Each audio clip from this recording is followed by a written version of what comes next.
They say DMT takes you to another dimension, where you experience the universe in ways beyond comprehension. But no one warned me about the darkness that lurks there. The entities you meet, some are not friendly. My trip wasn't a journey of enlightenment, it was a descent into a place I never want to return to.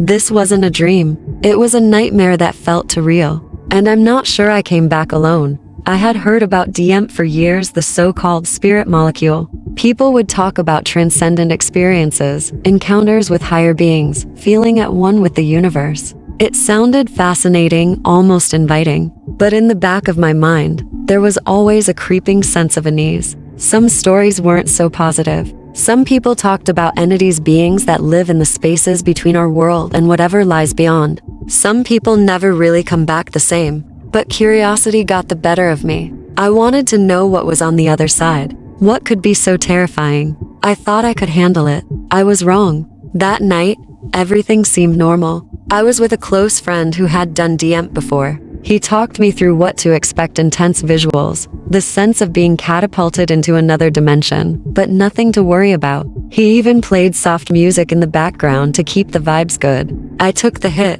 held it in, and waited. The room began to dissolve almost immediately. Colors bled into each other. The walls started warping and bending like they were breathing, alive. But I had expected this, and for a moment, I was excited. This was what I came for, the door to another world, opening just for me. But then, something shifted. As I felt myself being pulled out of my body, catapulted into that infamous DMT realm, I was hit with an overwhelming sense of dread. It was as if I had fallen through a trapdoor in my mind, and everything that had been beautiful and colorful just moments before turned dark, terrifyingly dark. I was falling, faster and faster, through what seemed like an infinite black void. It wasn't peaceful. It wasn't serene. It was cold and suffocating, and I could feel something watching me. The feeling of being alone disappeared. I wasn't alone, and whatever was there with me wasn't human. I landed, or at least, I stopped falling, but the space around me was still an inky blackness.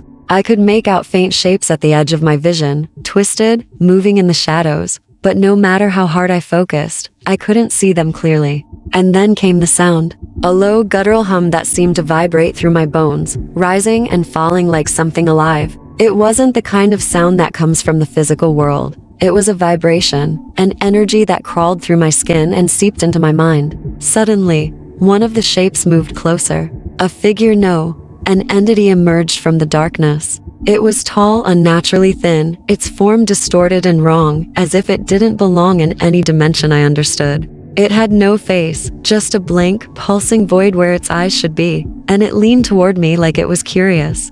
I tried to speak, to scream, to move anything, but I was paralyzed. My body wasn't mine anymore, and my thoughts were clouded by something far more powerful than me. The entity didn't speak. It didn't need to. I could feel its presence pressing against my mind, pushing thoughts into my head, things I couldn't understand, images of worlds I didn't recognize. They flashed before my eyes, places made of geometric patterns that twisted and turned in ways that defied logic. And then, I saw them, more entities, crawling, walking, hunting. The worst part? They knew I was there. They knew I was an outsider, something that didn't belong. Suddenly, I wasn't in control anymore. My thoughts, they weren't my own. Something was inside me, rummaging through my mind, forcing me to confront every fear, every insecurity I had ever buried deep down. I could feel them, multiple beings slithering through the fabric of my consciousness like parasites, feeding off my terror. They were showing me things I had no business seeing, visions of destruction, of realities being torn apart, of suffering beyond anything imaginable. I wanted to wake up. I needed to wake up, but it wasn't over. The longer I stayed there, the more it felt like the darkness was closing in on me, suffocating me. The entities began to change, morphing into grotesque insect-like forms, crawling and writhing closer, their movements slow and deliberate. They circled around me, observing as if they were waiting for something. And then I heard a voice. It didn't come from any one entity, it came from all of them. It echoed inside my mind, booming and whispering at the same time. You don't belong here, but now that you've come, you can never leave. In that moment, I felt something snap. My vision blurred as if I were being sucked into a whirlpool, spinning faster and faster until everything dissolved into chaos. I wasn't sure if I was still in the trip or if I had crossed some threshold into a place far worse. The entities were closing in, and their whispers grew louder, more insistent. I was losing myself. I was forgetting who I was. And just when I thought I would never escape, I snapped back. I opened my eyes, and the room around me was familiar again. My friend was sitting across from me, looking at me with concern. It had only been a few minutes, but something wasn't right. My body felt strange, like it didn't quite fit anymore. My mind, it was clouded, as if I had left part of myself back in that other place. I tried to explain what I saw, but the words wouldn't come. It was as if the experience was fading from my memory, slipping away like a dream.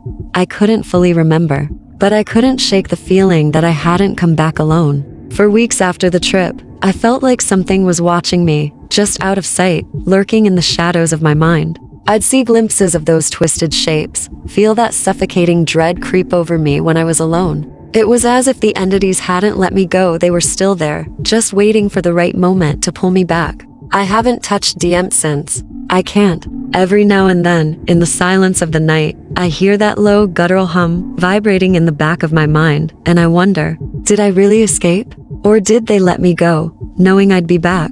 Because here's the truth. Once you've been to that place, once you've seen what's really out there, the boundary between our world and theirs becomes fragile. And sometimes it's not the trip that ends. It's the nightmare that begins. They say DMT shows you the truth of the universe, but some truths are better left unknown. Be careful what you seek, because you might not like what finds you.